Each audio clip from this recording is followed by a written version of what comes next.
Well, hey everybody, your old buddy Michael Reno back with you. Thanks for tuning in as always. Now, the hat I've got on today belonged to one of my dearest friends. When I was 10, he was 40.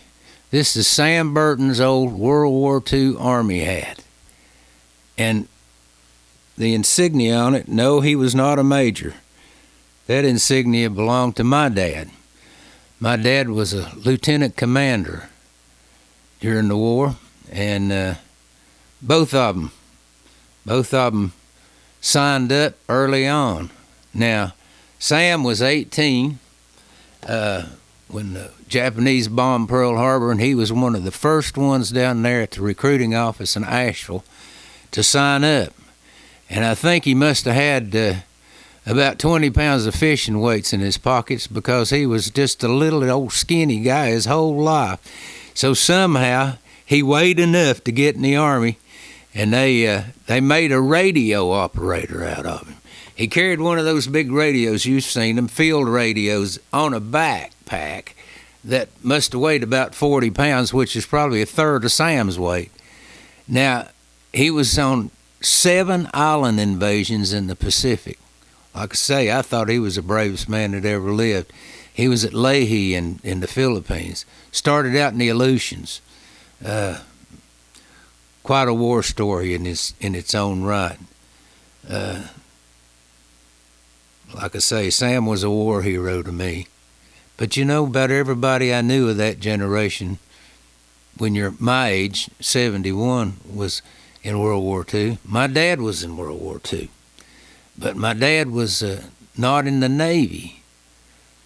He had been in the Navy. Now, my dad joined the Navy when he was 18 in 1938.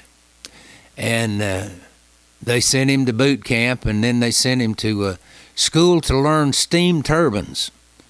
And they stationed him in the Pacific at a place called Pearl Harbor in Hawaii, and put him on a ship called the USS Yorktown, which was, I'm sure y'all are aware, an aircraft carrier. Now, my dad went in 1938, and you know what happened in September of 1941. But my dad's tour of duty was over September the 21st, so he left Pearl Harbor on September 22nd. They sent him back to San Francisco. He caught a train back to Spartanburg, South Carolina to see his dad, and then he caught another train to Worcester, Massachusetts. Now, why did he go to Worcester, Massachusetts? Because he'd been hanging out with an old boy on the aircraft carrier, and they had become good friends, and this guy was from Worcester, Massachusetts. And Dad had told him that the only thing there was to do where he lived in Spartanburg, South Carolina, was to work in a cotton mill for terrible working conditions and minimum wages. And his friend said, look, everybody in my family works at a place called Norton Machine Works. It's one of the biggest machining companies in the United States. Paul, don't go back to work in a cotton mill. If you'll move to Worcester, Massachusetts, somebody in my family, I guarantee you, can get you a job in Norton Machine Works, making a real living. Well, my dad had been writing letters back and forth to my mom. They got married, moved to Worcester, Massachusetts. My dad sent her a train ticket, and she rode up there. And they got married in Worcester, Massachusetts. Now, the war broke out. But, of course, Norton Machine Works, being one of the largest machining companies in the world, immediately quit making parts for heavy equipment and went to work making equipment for the United States government. They started making guns for the Navy, big guns, 16, 18, and 20-inch guns to build battleships with. So my dad was doing his part for the war effort. But, as all of you know, the United States of America was keeping England alive by sending convoys across the North Atlantic carrying critical supplies for the war effort and to keep the people alive in England.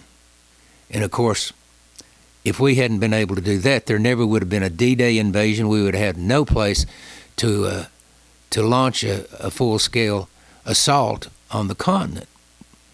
So, I'm sure as many of you know, those convoys ran into these things called German wolf packs, U-boats, that line up 40 abreast across the ocean there, and no matter where the convoys came, one of those submarines would spot them, and then they'd just call all their buddies in and get in amongst those convoys, and it was just a turkey shoot. Many, many convoys left Canada with maybe 120 ships and arrived in England with 60. They were losing ships faster than we could make them for a while, and of course they were losing crews as well. So they were begging for anybody with any sea experience to join the Merchant Marine. Now again, my dad had a good job in doing his part for the war effort. He was working in a defense plant. But he kept hearing those people beg, we need anybody to help keep England alive so that we can win this war in Europe. One day my dad came home from work and sat down at the supper table, and he looked at my mom and he said, I quit my job today. And she said, you what? He said, I quit my job. She said, what are you going to do? He said, I've already done it. I've joined the Merchant Marine. Well, they sent him to OCS, trained him to be an officer, and put him on a Liberty ship. And my dad made run after run across the North Atlantic as an officer. Now, Sam Burton and my dad, two of my biggest heroes, neither one of them got lost in the war, thank God. If my dad had been in just a few months longer, if he had waited just a few months to join the Navy, he would have been on the Yorktown, and as we all know, the Yorktown was sunk at the Battle of Midway, so I probably wouldn't be making this video. Now, if one of those U-boats torpedoes had found my dad's ship in the North Atlantic, I wouldn't be making this video. But you know, we had our war too, my generation, Vietnam. Now, I was in the service too, but luckily I didn't go to Vietnam. They trained me to be a flight simulator specialist. I trained air crews how to cope with emergencies. I knew a lot of guys that went to Vietnam, and several of my friends didn't come back from over there. But this song is about sort of that period and how much we think we know when we're 18.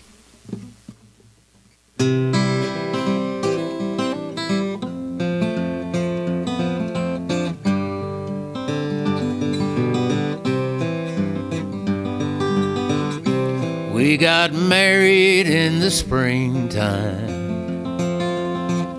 That summer we both turned 19. We rented us a little trailer on the bank of Wilson Creek.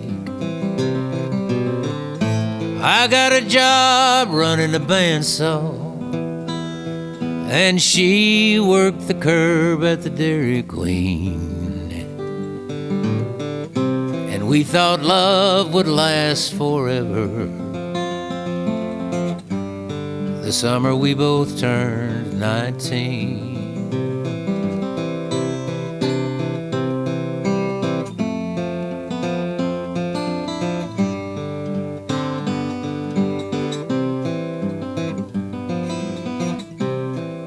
She put in a little garden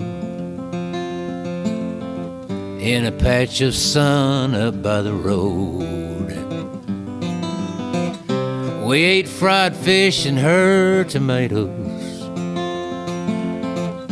and sold pop bottles to buy smokes. And we'd sing old songs together. Oh, every night we'd make the guitar ring. And we thought love would last forever. The summer we both turned 19.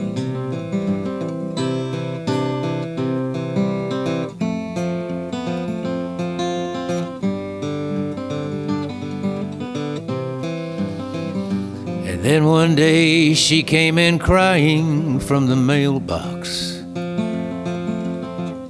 a draft board letter in her hand. By Labor Day, I was at Fort Bragg, and by the 1st of May, I was in Vietnam. We swore we'd always love each other. Now wasn't that a lovely dream? You see, we thought love would last forever. The summer we both turned 19.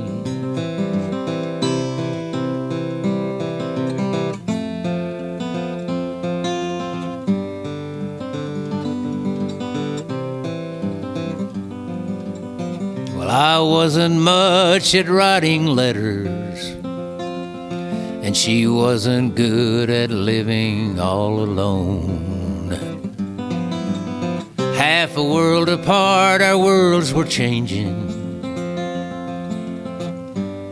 She was gone when I got home. We found out when we turned 20 that life isn't always what it seems. Oh, we thought love would last forever. The summer we both turned 19. Oh, didn't we all think love would last forever? The summer we both turned 19. The summer we both turned 19. Well, once again, thanks for tuning in. We sure do appreciate it. We're trying to do a song of the day and include a story with every song about where the song came from. Y'all stay tuned. I think I got enough to last us till about 2014. Wait a minute. 2024. Oh, you know what I'm trying to say. Anyway, thanks for tuning in. Hit the subscribe button if you would, and ring that little bell for notifications, and keep up with our story and our song of the day. Thank you so much, Michael Reno.